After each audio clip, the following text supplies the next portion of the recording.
Good morning, friends. Good to be together. I'm going to invite you to join me in creating an even more sacred space. We've had some beautiful music here this morning. Let us open this space consciously. I invite you to join me in a prayer. Let's close our eyes.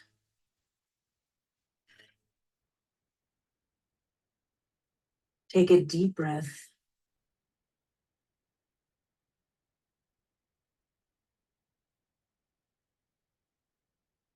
And with each breath, letting ourselves surrender to that one that dwells,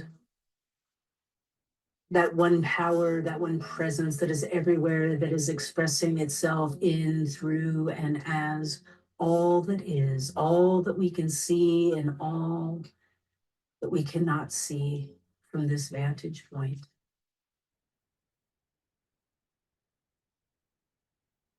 This one goes by many names. And I know that it's the truth of who I am and who you are.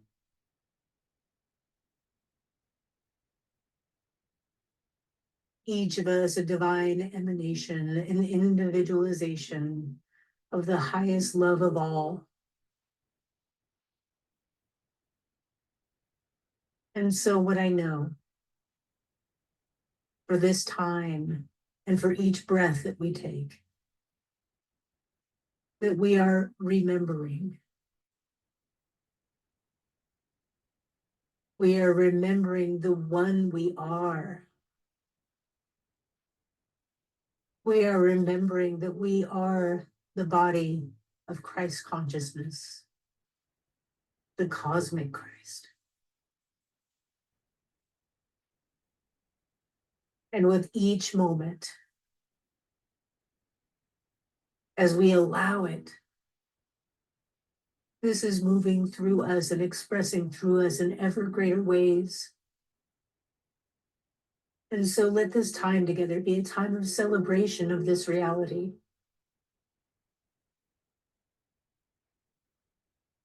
The truth of being, the joy of being, the power that is within us to change the world. Let us give thanks for this reality and for this divine communion together, knowing that it takes us all someplace beautiful, heavenly. For this, I just give thanks to speak these words, to know the truth, and to let it be revealed here and now. Thank you, Spirit. Thank you, love. Thank you, life. So be it now, and so it is. Amen.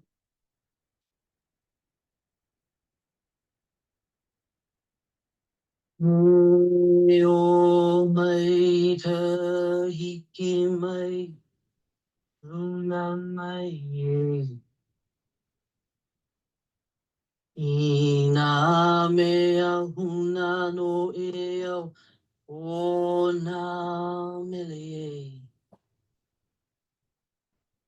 e o mai e o mai e o mai ka hiki mai luna mai e ina mea huna no e a hona mele e o mai e o mai e o mai ka hiki mai luna mai e ina mea huna no e a hona mele E o mai. E o mai. E o mai.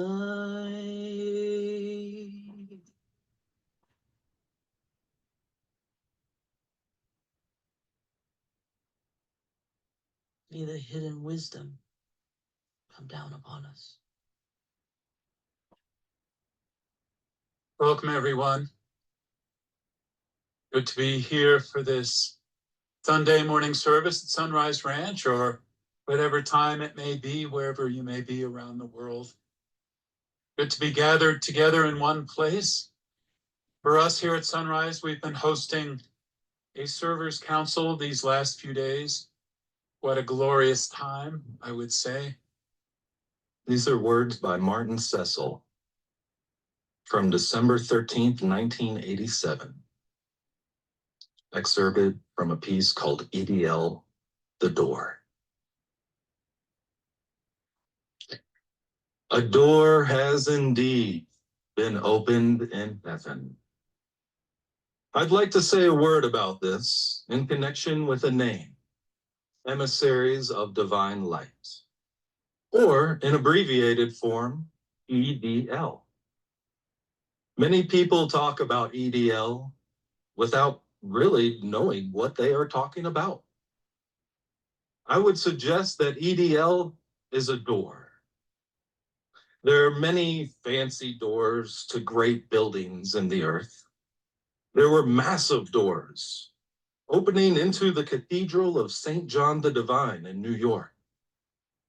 These are brass doors, and we were told it took 12 men to open them. One may stand outside the cathedral and look at the doors because they are so massive and because they are made the way they are. They may appear to be very impressive. One may be in awe of the door. One may also examine such doors critically.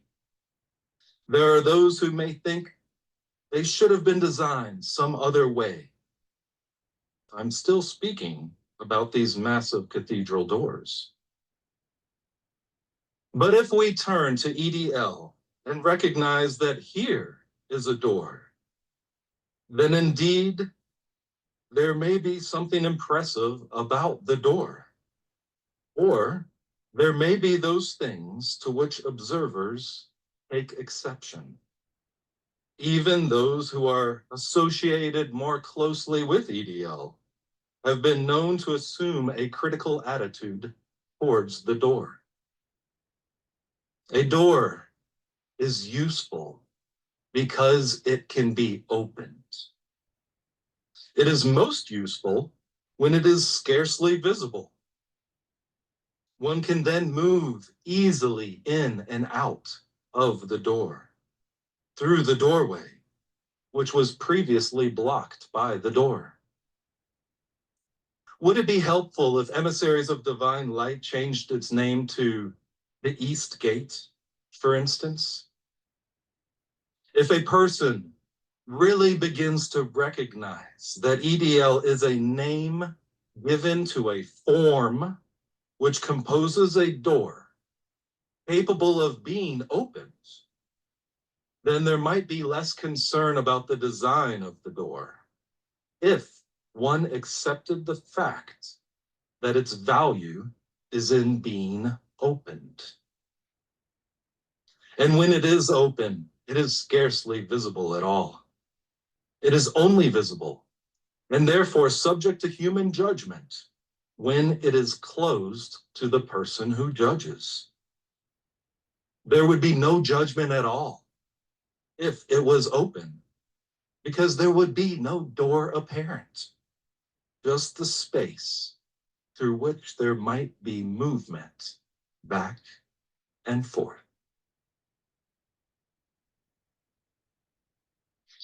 As above, so below.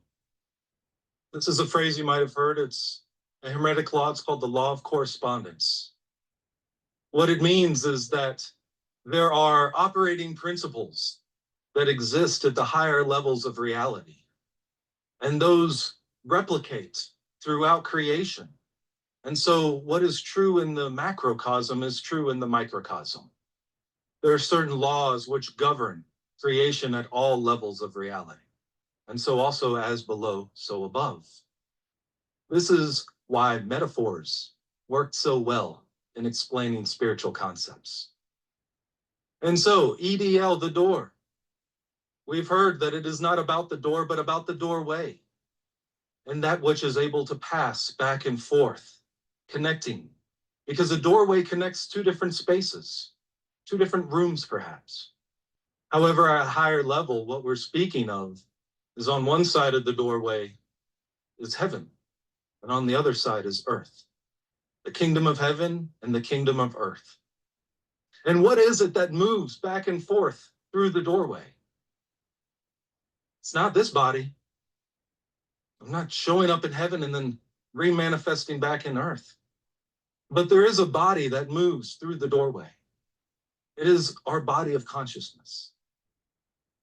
And for ease and simplicity's sake, let us say that consciousness is made up of our thoughts and feelings, our mind and heart, our beliefs and attitudes. And so, as we move back and forth from this doorway, we have to be able to do so. See, the kingdom of heaven, what is the kingdom of heaven? Easily, it's where God lives. That's what is God? God is love. So on one side of the doorway, this is where love lives. All that is made from love, all that through creation. And in order to pass through the doorway, we must be resonant with the vibrations of love. In order to carry something from the kingdom of earth into the kingdom of heaven, it's very simple. Love, compassion, appreciation, gratitude, forgiveness, all of the qualities, seeing the potential, seeing the best in something, seeing what's possible. As we do this, our body of consciousness takes on the vibrations of love and is able to carry what is in this world into the world of the heavens, lifting it up by blessing it through our thoughts and feelings, our perceptions of what is, by always living and bringing something into the highest in our own mind and in our own heart of feeling. And then what comes back through the other door? It is still our consciousness that is carrying something back and forth. And yet, in order to bring from heaven back into the earth, requires heart and mind. It requires an openness, open heart, open mind. It may be difficult to know when our heart is open and when our mind is open, but we know when it's closed. Yes, we know when we're tight in our thinking and we're tight in our feeling. And so how do we open it when it's closed? Open the mind and heart. Go back to the place of bringing stuff back into heaven. Start to infuse loving feelings and loving thoughts. You will open. And then in order to bring something back from heaven into the earth requires not only open heart and mind, but a yielded heart and mind. The ability to yield. As below, so above. You've driven on the interstate and the freeway where you come onto an on-ramp and there's this little triangle sign that says yield. And what do? You sit, you pause, you become still, you look and see what is it that's coming. And when there is something coming, you let it move. You let it pass. You let it move right through. It's the exact same principle. Except for this dynamic doesn't work in the timeline we experience in 3D. There's only one moment of now. And so imagine having an open heart and an open mind, always present, still, receptive and responsive, watching and waiting to see what is it that wants to move from heaven and express through you into the earth. This is our commission, our responsibility, our opportunity. This is what it means to be an emissary of divine light, moving back and forth through the doorway between heaven and earth. I'd like to invite up Keahi. Thank you, Gary. Powerful. I like to talk about some of those times where the yielding isn't always so easy, or maybe it doesn't happen. And we realize it. Oh, I wasn't yielding. This is the human experience, eh? I feel like if we're always trying to be perfect, we're not truly living. We have to acknowledge our humanism. I recently had realization around this. I've been, diligent of recent responsibilities that I stepped into, I took on because it was needed. It was needed. It seemed like it was mine to do. And my humanism really tried to do its best, right? Thinking from this level, not open to what wisdom wants to come through. That chant that I offered is a calling. Hey, hold my, grant us the hidden wisdom from above. And you always say it 3 times. You always say any Hawaiian chants 3 times. But what's your touchstone? That's mine. I'm not trying to sell my Hawaiian culture. I'm also Filipino, Portuguese, and French. I'm a mutt. I'm very proud of that. But the Hawaiian culture is a touchstone for my humanity to open up. Like Gary said, it is not this human body. It is what's coming through. It's the experience, the angel, that we have the opportunity to experience through these capacities and with each other and in our world. In my reflections, I realized that I was receiving, almost grabbing for, more than receiving, grappling for support in ways that were untrue for what was longing to be born. Ever done that? You ever looked at a situation like, wait a second, yeah, I thought I was doing pretty good. That was the best I could do, but actually we can do better. And in this situation, I realized, wow, if I do change this, there's going to be more on me. And then the humanism is like, no more. We can't handle it anymore. The risk manager's like, no. No. Yes. Because if we're not allowing the truth, the true wisdom to come through, then it's never going to come through. Then what's really wanting to be born is never going to come through. Then everything in the earth is going to be hard. And eventually blow up. In David's piece, in that place in the doorway, we touch the wonder and the glory of the source of love itself and the power of the universe that moves planets and stirs the human heart, moves planets and stirs the human heart. Do we know this? Do we really truly know this? Or is our human capacity saying we're small, we're little, we're on this planet Earth, or we're having to do that, No, are we living into the largeness of our being? The power that stirs the planets and the human heart. There's a wisdom that's available to us there.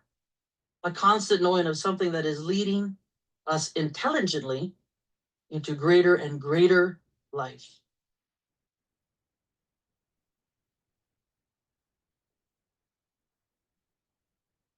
Greater and greater life. Putting aside, not trying to diminish it at all. My fears. And while staying open for what's wanting to come through.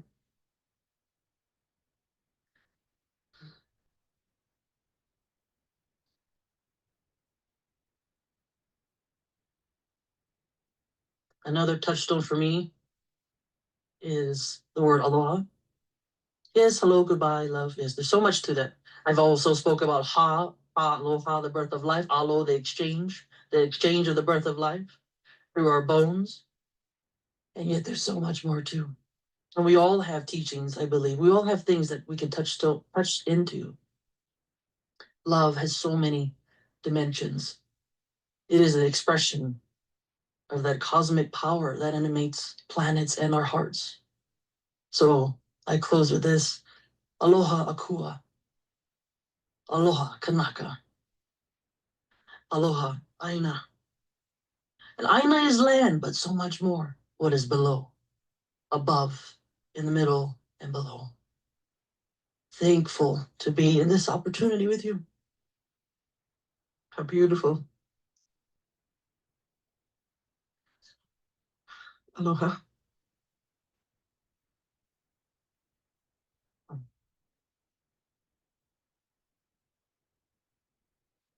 What a privilege it has been to be with my friends through this week and with the trustees the week before.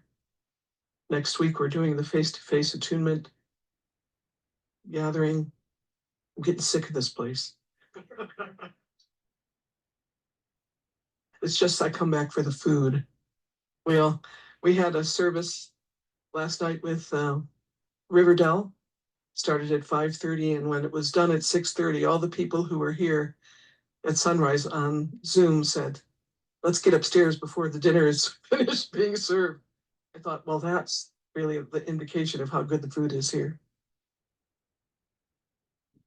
I really appreciate what you're speaking about, both Gary and Keahi, about the significance of the door being open this way and this way.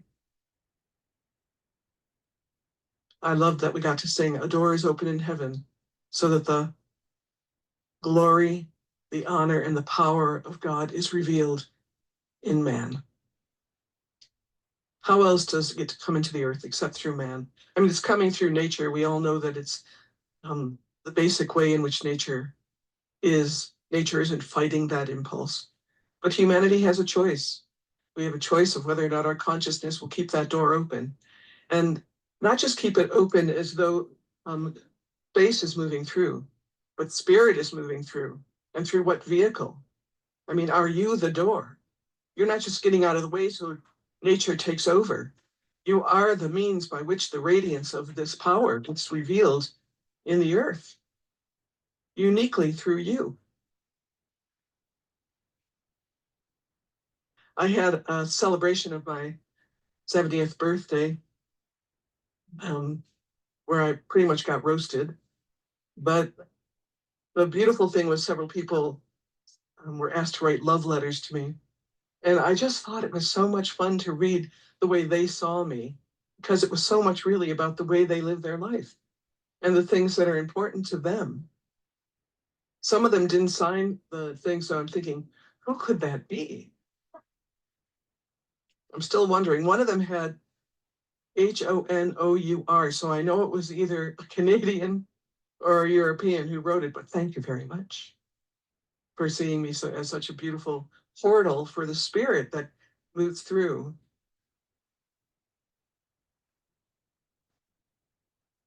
We as human beings were designed to deliver the glory. One of my favorite hymns is, "How shall I give thee glory? Who art the living God?" How often do we think about the privilege of bringing the glory into the world, not just enjoying my life, not just avoiding my issues, my troubles.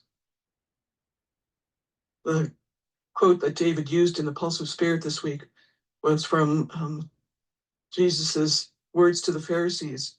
You stand in the doorway and don't let anyone in, and you don't go in yourself. So even as we talk about this, you might identify the door, but are you going in and out, letting things go in and out yourself, or are you just standing there? There it is. You're pointing to the door. This incredible organization of emissaries of divine light totally changed my life when it not only pointed to the door, it said, "Come on in." Not into the organization, come on into the reality of being a human being who's connected to heaven. and has the ability to bring it into the earth. I was raised with a lot of structure about what it meant to have a relationship with God, but I had an experience of it. And I loved what Annalisa said not too long ago, that there was an answer given to a cosmic question she had been carrying in her heart. And so when we stand in that place, revealing heaven into the earth, there are a lot of people who have questions in their heart because they've touched what's on the other side and they can't figure out how to be the door and be the one who's the portal, give glory to God. And that's not something separate from our human experience because we're designed for it. Our very flesh is giving glory. Let us enjoy that in a magnified way. And then we start to see the pattern of doing it together. My God. Oh my God. Some of you are going to be going back to your countries or your towns shortly. Is the pattern between us going to be broken? Not by me. This is the pattern of Shekinah in the world that we consciously get to receive, unite about, and bring. Over to you, Dave. So I'm curious. As a child, did anyone else have this experience? The experience of looking around at the adult world around and then having an experience of yourself as a child. For me, it was around 8 or 9, I think. Realizing that I am alive, I have life, I'm a being, I exist. It's a seemingly obvious realization. For me, it was profound. I remember going to my sister, Martha. Martha, we're alive, we're alive. I think she kind of knew what I was saying. And then with the awareness of being alive, an awareness of being, an awareness of reality. I also had a realization that there was something about the adult world around me that was antithetical to that, and to some degree. That the way the adults I saw were interacting with each other and interacting with me was not truthful to that reality that I was knowing. As a 9-year-old or whatever it was, I didn't know quite what to do with that. In our council, we had a time to contemplate our spiritual journey in life. And so that memory came back to me. And I realized how through so much of my life, there it's been. There's being. The reality of being that we innately, intuitively know in some part of ourselves. And then there is the world in which we live, which so often seems antithetical to that, to be about something else. And we get caught up in that world, perhaps, in one way or another. And we fight that world as it seems so antithetical to who we are and to what reality is.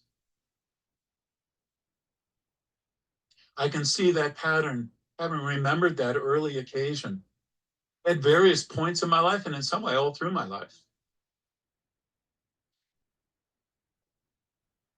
Martin Cecil gave a talk on one occasion.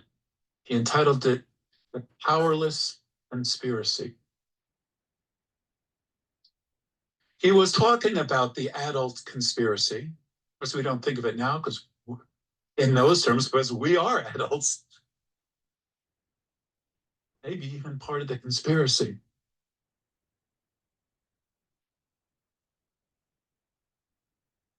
There are a lot of conspiracy theorists these days, right? Who is it? The Illuminati, the Freemasons, the Republicans. Goes on and on. You know, we have all these characters that are fingered for for being the conspiracy. And yet, somewhat unconsciously, all of humanity tends to get brought into this adult conspiracy. And what is this conspiracy? To put it simply, it's a denial of being. Something that is so innate, so intrinsic, in some sense so obvious that we can't see it as adults sometimes. We overlook it. We end up in an experience that is beside ourselves, not being in our own being, knowing our being, knowing the being of others,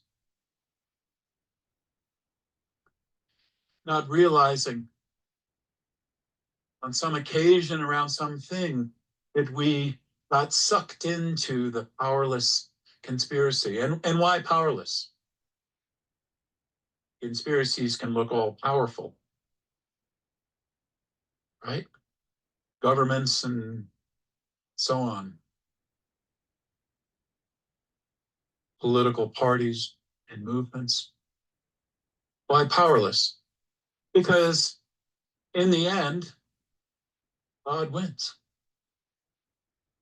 In the end, God wins. So humanity is not going to defeat powers of the universe that are at work here, or the powers of Mother Earth, for that matter.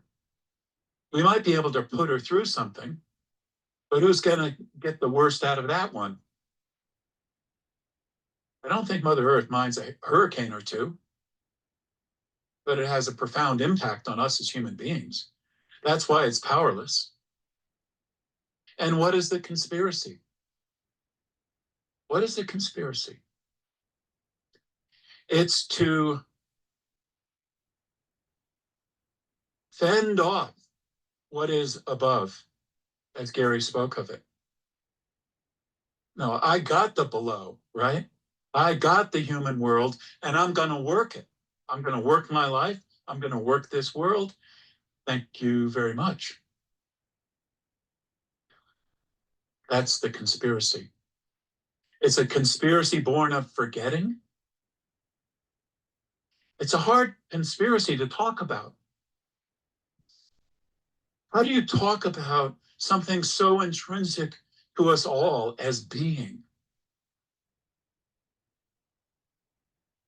How do you go about trying to convince somebody that they've forgotten being? What does that mean? In an outer sense, in a worldly sense, an earthly sense, we live in a world of things, yes, with physical bodies and physical presence, a physical world. We live in a manifest world. There's another dimension to that world, which is a world of being. What we see in physical form is not just a thing, not just a noun. It's a verb. It's a spirit.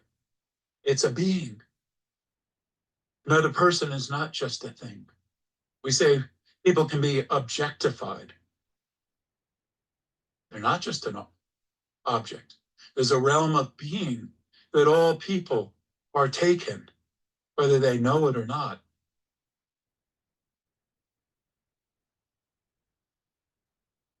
If you try to talk about something that is intrinsic, natural, built into who we are, built into reality, and you try to talk about that to a person who's forgotten it, you end up sounding weird. Isn't it true? Like, you end up saying, well, there's like angels present, or archangels, or there's cosmic being. It's like, really?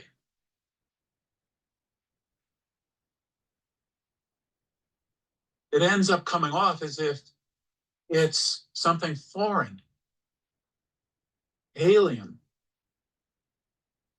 when actually it's reality. And I think if I could say something back to my nine-year-old self, you got it, dude. That's true. That's true. What the child knows innately and too often forgets It's true. It is true. And yes, you have to navigate the world in which we live, the adult world. You're going to become one someday, in fact. Never forget. Never forget what you know innately. We are meant to be a portal between the world of being and the world of manifestation, or the world of becoming. The world of being, we name as heaven. That could evoke all kinds of images too, clouds and harps. But heaven is simply the realm of being, where the reality of the Creator lives. Being is creative, gives birth to the physical world, gives birth to the human being. We are meant to be a portal. That's the most natural thing in the world, but we've got to talk about it like it's a something, right? It's a portal. And as Gary said, metaphors work so well. I made the comment during our council. It's all poetry, right? It's poetry. When we speak of things of a higher reality, it's all poetry. What else are you going to resort to? Have a name for it? Call it a doorway. So how about this doorway? I quoted Bob Dylan along with Jesus of Nazareth last week, and his song, Times They Are Changing. He said, don't stand in the doorway, don't lock up the hall. And essentially, that's what human beings do. They mill around the doorway without realizing that it's meant there to be, it's there to be open. It's there to enter in to the realm of being and awareness of that. And it's there so that what's in the realm of being may stream out into the world in which we live. That short description covers pretty much everything that's important in a human life, it seems to me. We're here to be the door. Martin said EDL is the door. More especially, an emissary of divine light is a door, an open door.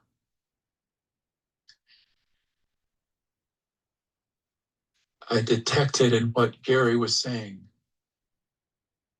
a description of something coming out the door and a description of something coming back into the door. So speaking of poetry, I'd like to use a bit of poetry here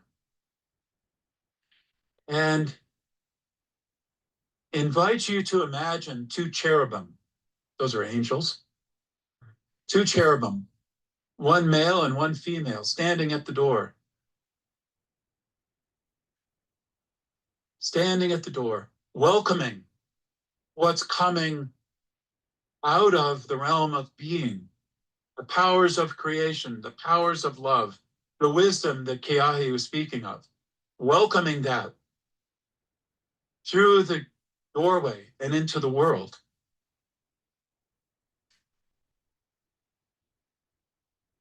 And welcoming what was ascending out of the world that wanted to come up through the doorway, that belonged in the realm of being. Those two cherubim are us, any one of us, and it's us together. For this morning, I want to describe it as a male and a female function. Not that one involves only men and the other only women. Men and women have a part to play in both those functions. But there is the masculine dynamic of something coming radiantly out. And there's the feminine dynamic of something ascending up into the heaven that rightly comes through the door. And we, as the door, have the responsibility to let it come in. Now, it might be able to find a way in apart from us. That's always possible. But as long as we're here to be the door to facilitate that process. And what goes wrong for us as human beings in that? What goes wrong for us? I could name it as these things: judgment, prejudice, and bias. Judgment and prejudice and bias. There's a higher wisdom at work on all this.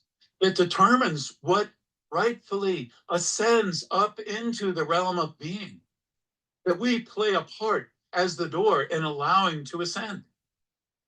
And it's not up to you or me or in our bright minds as to what that is. No, you don't belong. You don't belong.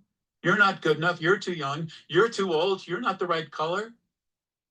You haven't been a good boy or girl. The human mind gets in there, and all our prejudice and judgment, all the mechanisms of the human mind, forgetting the higher wisdom, think it knows. Now, there's a higher wisdom to operate through the feminine dynamic. It takes the yielding surrender of the human being, of us as a human being. No, I'm not here to judge. I'm not, St. Peter at the pearly gates? You come in, you can't come in?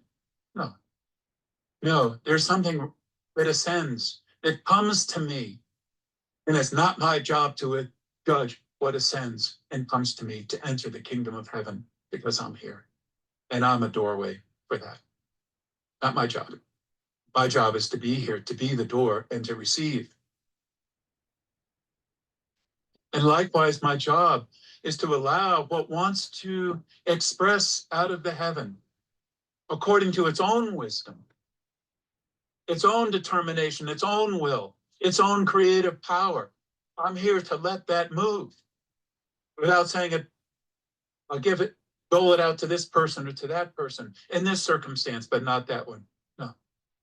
No, there's a higher will, a higher wisdom, a higher determination of what ought to come through this doorway. And as the cherubim at the gate, I'm here to let that happen, and so are you. And all the facets of our lives and every moment of our life, without judgment.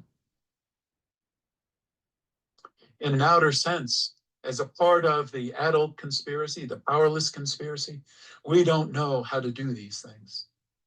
But there's something in us that does know. And we're here to access that, awaken to it, learn how to do it even, teach ourselves, be taught, because we become a disciple of this. And if you make yourself a disciple of it, you will learn it. And you will be masterful at it. Not masterful because of human determination, masterful in yielding and allowing the wisdom and the power of what wants to come through. And masterful, if that's the right word, at being an embodiment of the Divine Mother who welcomes her children home. Welcomes her children home. We are here to be all of that as a human being, to learn that. And I loved your humble story, Keahi. It's a learning process, is it not? And we might catch ourselves in the act of not knowing.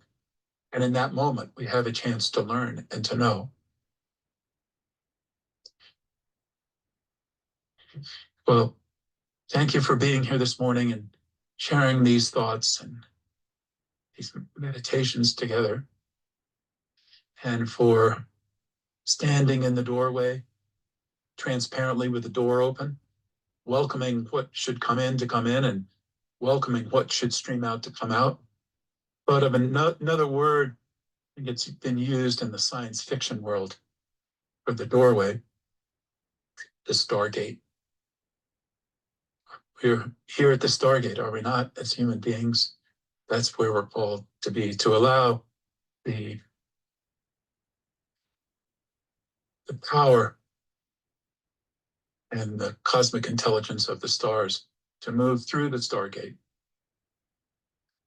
and to receive out of this earthly world what wants to ascend up through the Stargate, so that there's an end to the powerless conspiracy.